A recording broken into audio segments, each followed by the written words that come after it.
10% for the oil producing community is too low. So it is support that is needed. And once you get the support, your energy will blossom. This is Nigeria. You need to give people sense of belonging.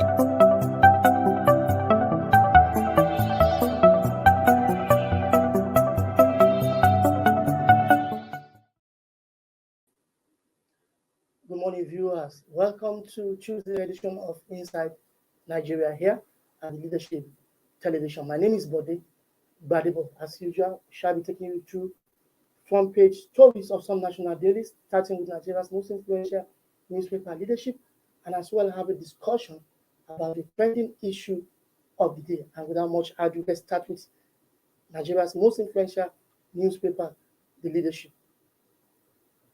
On the front page of Leadership this morning, SIM NIN linkage. After many deadlines, 73 million Nigerians on link. After many deadlines, 73 million on link subscribers barred from making calls. SIM NIN linkage. After many deadlines, 73 million unlinked subscribers barred from making calls. Nigeria has 303.6 million connected lines, 198 million active lines, 125 million linked lines. Experts fear revenue losses in telecom sector as a result of this action. Rising insecurity sign the same NIN linkage exercise has failed. That's according to another expert. Rising insecurity sign that the same NIN linkage exercise as the Leadership. Let's go to our sister publication, the National Economy. The National Economy is also reporting the same story from different perspective. MTN others may lose revenue as 73 million subscribers risk disconnection. MTN others may lose revenue as 73 million subscribers risk disconnection. We don't know whether this directive has been carried out or not, but only people with unlinked line can tell us whether their SIMs are active or not. So as a result of that, revenue losses loom. MTN others may lose revenue as 73 million subscribers risk disconnection, according to our sister publication, the National Economy. Let's go to the third paper on our menu this morning. And of course, that is THISDAY newspaper, which is reporting politics this morning. Nigeria's presidential options. The die is cast. Who among these aspirants will be chosen by Nigeria's changing electorate? And that's very, very correct. Who among these aspirants will be chosen by Nigeria's changing electorate? Of course, Nigerian electorate are changing from time to time. They are unpredictable. Nigeria's presidential options, the die is cast. And of course, given the pictures on the front page of this of today's edition, you can see that the election, the 2023 presidential election, has been reduced to a battle of the North versus South, instead of the incompetent versus the competent ones. Now the election has been reduced to the battle of North-South, North versus South, or South versus North, instead of the competent ones versus the incompetent ones. And Nigerians will choose from the option. But this is telling us these are the presidential options we have. And for me, I'm saying these are the rich, not the total presidential options we have. We have other presidential options who are not rich and so popular for Nigerians to see them on the front pages of the newspaper. And that is that on the front page of THISDAY this morning. And of course, let's see what we have on the last paper on our menu this morning. The Nation newspaper. On the front page of The Nation, it's also politics. 2023 presidential ticket splits PDP aspirants into three camps. 2023 presidential ticket splits PDP aspirants into three camps. That is that on the front page of The Nation this morning. I don't know why they are splitting themselves, but I think this is not connected with just I just told you earlier, as reported by THISDAY newspaper. The presidential race has been reduced into North versus South election, North versus South, which it ordinarily shouldn't be. It should be a battle of the competent ones versus the incompetent ones in 2023, while Nigerians will choose from the lot, whether we are choosing from the competent and leaving the incompetent behind, or choosing the incompetent ones as against the competent ones. But unfortunately, the battle now is about the North versus the South. Go on a short break. When we come back, we'll be discussing one of the trending issues of the day. Don't go away.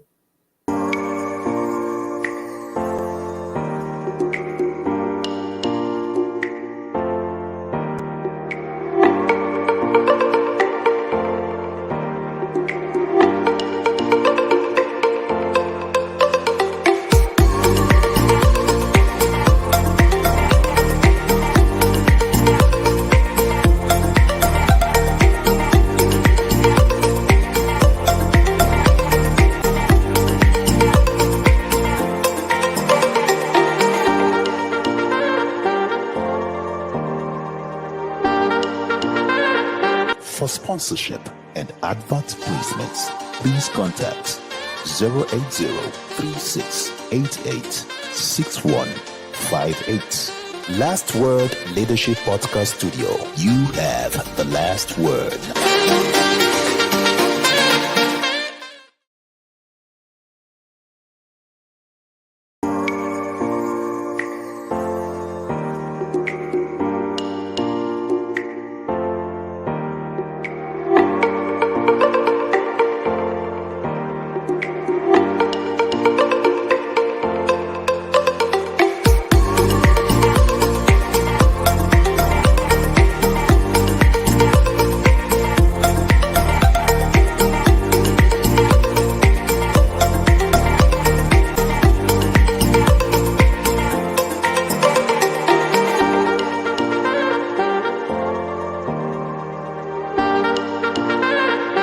For sponsorship and advert placements, please contact 080-3688-6158. Last Word Leadership Podcast Studio. You have the last word.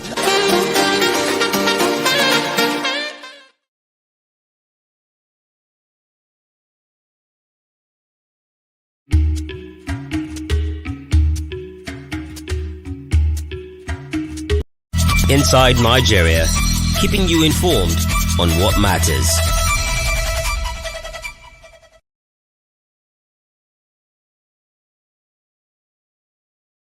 Inside Nigeria, keeping you informed on what matters.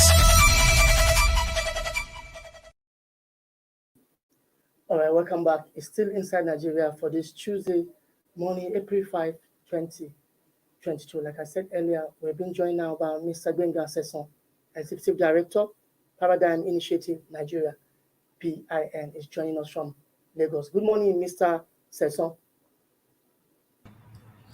Good morning, and thank you for having me.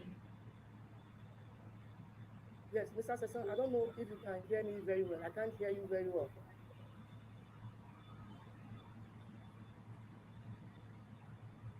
All right, Mr. Sesson, you saw what we have on the front page of Leadership newspaper this morning. Same name linkage after many deadlines, 73 million Nigerians or subscribers will be barred from making call effective today. Now, Mr. Sesson, let me ask you this question first. Why do we have this humongous number, 73 million line or subscribers unlinked as we speak after many deadlines? Well, I am one of those 73 million, so I'm waiting for my phone to be disconnected at any time. I was still able to call my wife this morning, so surprise, surprise. And I'll tell you why. I, as a person, will not register for the NIN and will not link my NIN to the SIM. Obviously, the minister, in his usual approach, has tried to paint a picture that everyone who doesn't do this is a criminal, but clearly I am not a criminal. And the reason I will not do this is because Nigeria does not have the right, data protection framework. And this is not news. We've been here for a very long time. My organization, Paradigm Initiative, has even gone to court to ask the National Identity Management Commission and relevant agencies to make sure that you do not collect biometric information of Nigerians, and you don't do that without proving that you can protect it adequately and having a right framework in place. Now, the interesting thing is that there is a bill that is supposed to be presented to the National Assembly. There are bills at the National Assembly, so there are various versions. But in our usual cart before the horse policy somersault scenario, the bill has not made progress simply because the agency of government, which the minister used to head before he became minister, NIDA, did a secondary legislation to protect data in Nigeria, and all stakeholders agreed that this was not good enough, including NIDA, including the ministry headed by the minister. But in our usual lazy and policy somersault approach, we haven't done that. So that's why I, as a person, why I have not, and why I will not link my name to myself. I mean, I'm fine to live with the consequences. The worst case is that I won't have access to the phone, and I will use alternative, means to stay connected. Maybe this will even teach us that this is 2022. You can't threaten anyone with phone calls. The second reason is that the reason behind this is a very silly reason. It sounds justified on the surface, but it's very silly. It's silly because the assumption is that from midnight today, all of the kidnapping, all of the terrorism, and all of the crimes committed in Nigeria will cease because we will now have details of whose SIM is connected to their mobile phone. But that's not the truth, and they know that. Since we've been connecting NIN and SIM, have we seen a reduction or an increase in those kind of crimes involving the use of mobile phones? What we have is impunity, where people who commit crimes are protected by people in the highest of places, and they are not punished for it. Not because people have their phones connected. Guess what? We already have at least 7 different, data collection, platforms. We've got, immigration collects for your passport, FRSC collects for your driver's license. The telecom companies already have your biometric information, and now you're asking people to now link. The problem is that the government is failing to admit its own failure in not having the opportunity to speak to its own agencies and for them to get connected to each other. So that's why I haven't connected and will not connect my name to my SIM. And if I'm disconnected, of course, I'm going to sue the network, and I'm going to sue the relevant government agency involved for cutting me off because I do have a contract with my telecom service provider to provide services for me. I was very embarrassed this morning when I saw the chairman of ALTEN, the Association of Licensed Telecom Organizers of Nigeria, come on screen on TV to defend the position of government in one breath, and then complain of the stifling economic conditions in another breath. I think it's a shame that we don't see the connection between both. The telecom companies cannot realize that the reason why you have problems with your economics is because the government that you are dancing to its tune without asking questions is making you have a dance of shame in public. Why do we have 73 million? Of course, one of that reason is simply because the infrastructure to get people to register for NIN was not even in place when we were forcing them. Towards the end of last year, during the third wave of this COVID pandemic that is still on, this government was asking people to go and rush to register SIM cards. We saw what happened. The NIMSI centers were not adequately prepared. Now others have been licensed, and the 3 reasons that this will continue to be a problem, I've said it. Number 1, the policy environment is lazy. Do the right thing, and you will see people like myself register properly. Number 2 is infrastructure. And of course, number 3 is that it is a right of citizens. Yes, you want to punish criminals, but even the ones you caught, you haven't punished them. We don't even know who killed Bola again in the first place. And then you're now talking about people who are legitimately making phone calls, and you want to cut them off. Punish those who are committing crimes, but allow citizens to register for their name if they choose to. And at that time, it is your job as government to convince them that if you do this, these are the benefits. Stop threatening people. We're not babies here. There's only one baby on that side of a table, and it's beginning to be obvious right now that the baby is the government. All right, Mr. Alexander, wonderful analysis from you over there. Now, let me ask you two in one question. Now, you have actually gave reasons why this is why we are where we are now as to this SIM and name linkage. You know what I want to ask you, what is the right thing to do? That is one. Secondly, for a person like you who is well informed, you just said you know how to actually seek for redress if your SIM is bad. But I want to tell you that this 73 million subscriber might be largely, uninformed Nigerians and villagers. How would they also redress their own right in the case of their SIM being bad for making call for not having a fault of theirs? So tell us first what's the right thing to do, and secondly, if this happens, How do if these those, yes. events are bad, largely the affected people might be villagers and uninformed Nigerians who are not in the same class with you. So what would they do? Okay, let me start with the second question because that's where my heart is. Now, my heart is with the old woman in Igbaraoke or with the old man in Zara Baba in Kano who is not even aware that they're supposed to connect this. Because don't forget, this government has failed in one thing. They have failed in being able to put the right policy in place and communicate the policy such that citizens at every level will understand that not only are you asking me to do this for this reason, but when I do it, this is what I benefit from it. So my worry with the 73 million is that a lot of them are businesses. I mean, to be honest, some of them are already being affected by the economic woes that this government has brought on. So they really don't mind losing a SIM card for a business that is already suffering. But the people I'm concerned about are those who really, if they were aware, unlike me, who have said, I'm not going to register, they would have registered, but they're not even aware. Now, that's where the challenge is. But the good news is that when you cut someone off from a service that they don't know how to navigate, they will find alternatives.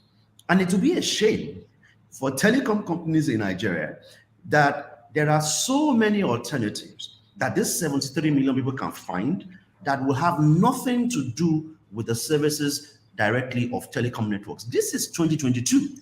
This is where voice over IP and other services are relevant. So it will be a loss to those individuals, but it will also be a loss to the telecom sector. This is a sector that was making huge progress, that contributed to, in addition to agriculture, contributed to the economy of Nigeria, even when we were experiencing a recession.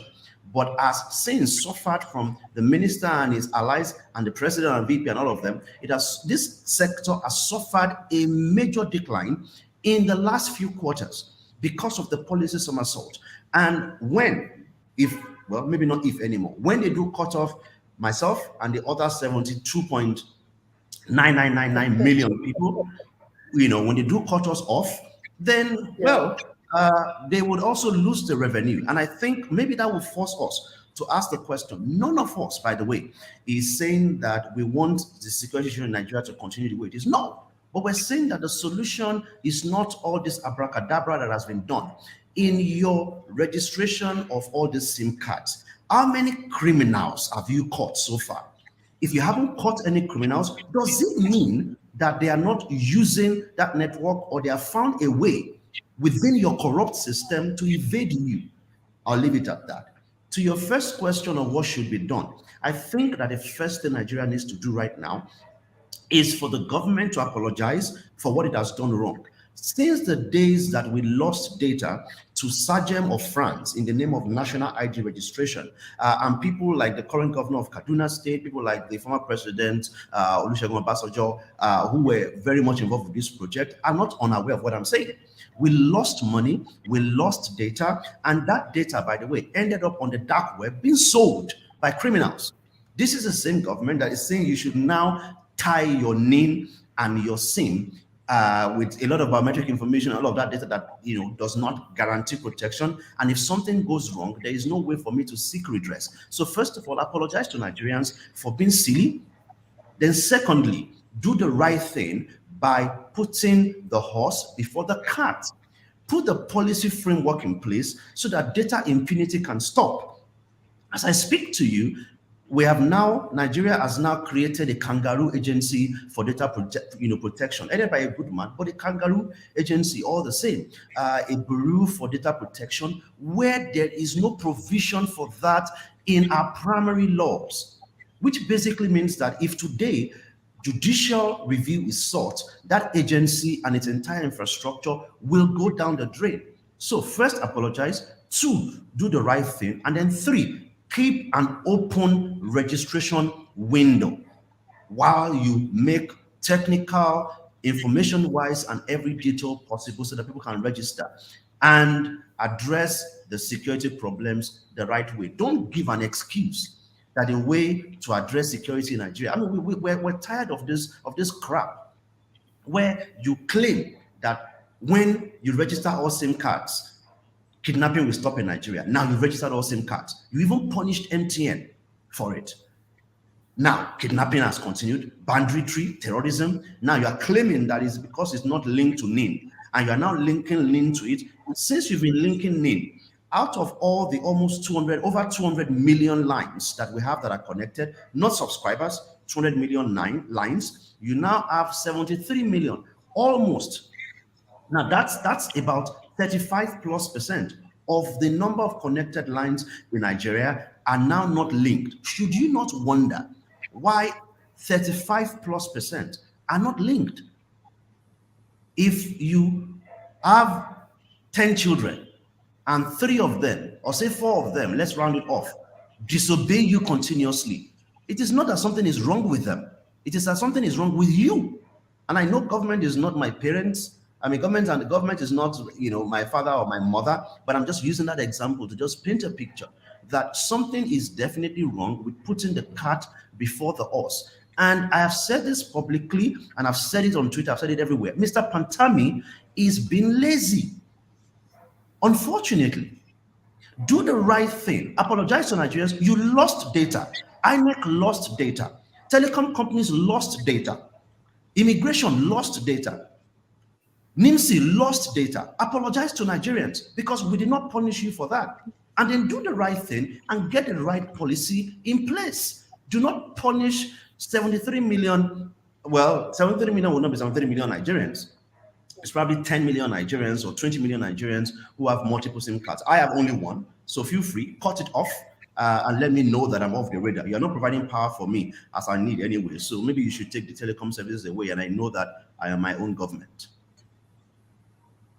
All right, Mr. Sesson, thank you for that. Now, lastly, let me also ask you, as an industry insider, in your own opinion, how do you think we can overcome insecurity in Nigeria? Since the same linkage policy, like you say, I agree with you, is the fire brigade approach, which has also failed woefully. So, in your own opinion, what do you think we can do to actually, at least, kidnapping, nip it in the bud? So my question to government is this. For everybody who has been fingered, as we say, in all of those criminal activities, why are we rewarding them with positions in our political parties? There are some people that have not answered questions about the death of the Attorney General of Nigeria, Bola Ige, and you've rewarded them with being officials in your political party. How on earth are you going to address other criminals? There are people who the Economic and Financial Crimes Commission has said are thieves, yet once they've crossed over from the PDP to the APC, they suddenly become saints. If you do not address this impunity in Nigeria, there's no way you're going to stop crime. The only way to make criminals afraid is to let them know that any one of them that gets caught will be punished. When they know that their guys at the top in Abuja are also criminals, they're not going to be worried. They're going to keep kidnapping because in a way, they are so connected, they have inside information. So To solve the problem, forget all this fire brigade approach nonsense. Go back to the roots. Criminal justice is not working in Nigeria. The security agencies only do their work when it's time to harass citizens. Do your job properly, and you will see that in a society where crime is punished, where impunity is not a challenge, that you will not need all this fire brigade approach, and people can then focus on building businesses. All of this, laziness from the ministry is going to end up hurting, and I'm ashamed that we have an association of licensed telecom operators in Nigeria that is in bed with the NCC and all other agencies of government instead of saying the right thing to them, because they now want to go to them to ask for money. Don't go there cap in hand begging for what do you call this thing again, amnesty or some subsidy. Let them allow you to do your job as a business, generate revenue. I've spent over 20 years in this sector, and I've seen governments come and go. But the one thing that governments continue to do in Nigeria is bring their laziness to bear through policy, and then they have partners in associations. Some of them age-long leaders of these associations also working in cahoots with government agencies to basically have a rent-seeking model instead of allowing the businesses to run themselves. Alton, wake up, stop doing this. Let the sector work and speak truth to government. They failed in this policy, and that policy is affecting you as a sector, as a telecom sector. That policy is affecting the government itself because it's been called a liar that it deserves to be called, and that policy is affecting innocent citizens. You keep doing all these things, but people are still being kidnapped. Train lines are still being bombed. The governor of Kaduna State said it very clearly.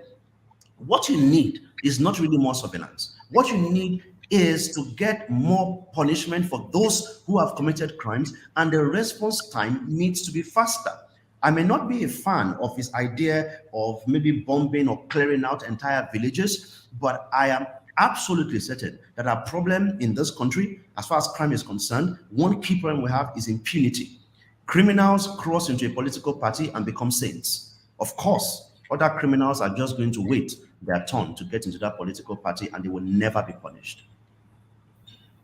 Thank you, Mr. Assessor. I think it's also important I asked you this other question before I allow you to go, even though I said lastly earlier, talking about laziness, we should talk about government laziness. Now, let me ask you, as an expert, how long does it take to track an active SIM? Because let me take you to this latest incident of the bombing of an Abuja-Kaduna train service last week, Monday. Now, the kidnappers have been calling relatives of their captives, and nothing has been done. So how much or how long does it take to track an active SIM in order to bring a criminal to justice? Or is this also a reflection of government laziness and inactivity?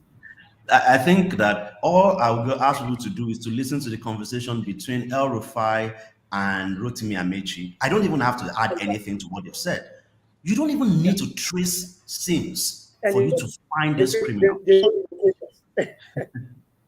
They've already answered the question by themselves. Interagency cooperation was lacking, response time was slow, and that is on government, not on citizens.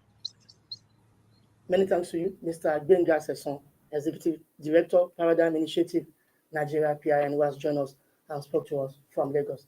We hope to see more of you when the needs arise. Thank you, and enjoy the rest of your day, sir. Well, that's on today's edition of Inside Nigeria. My name is Bode Badibo. Bye for now. Thank you for watching. For sponsorship and advert placements, please contact 080-3688-6158. Last Word Leadership Podcast Studio. You have the last word.